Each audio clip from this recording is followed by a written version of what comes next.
মজলুম জননেতা মাওলানা আব্দুল হামিদ খান ভাসানীকে ৭৯ সালে এসে আবার কবর থেকে জীবিত করে দিতে পারেন যিনি, আমার মনে হয় ওনার চেষ্টা করা উচিত দেশনেত্রী বেগম খালেদা জিয়াকে জীবিত করা যায় কিনা।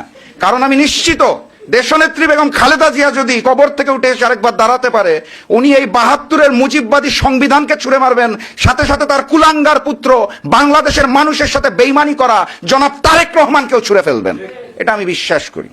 মজলুম জননেতা মাওলানা আব্দুল হামিদ খান ভাসানীকে ৭৯ সালে এসে আবার কবর থেকে জীবিত করে দিতে পারেন যিনি, আমার মনে হয় ওনার চেষ্টা করা উচিত দেশনেত্রী বেগম খালেদা জিয়াকে জীবিত করা যায় কিনা। কারণ আমি নিশ্চিত দেশনেত্রী বেগম খালেদা জিয়া যদি কবর থেকে উঠে এসে আরেকবার দাঁড়াতে পারে, উনি এই ৭২-এর মুজিববাদী সংবিধানকে ছুঁড়ে মারবেন, সাথে সাথে তার কুলাঙ্গার পুত্র বাংলাদেশের মানুষের সাথে বেইমানি করা জনাব তারেক রহমানকেও ছুঁড়ে ফেলবেন, এটা আমি বিশ্বাস করি। While I take totes of the marijuana smoke, oh, you wanna choke, gun smoke, gun smoke.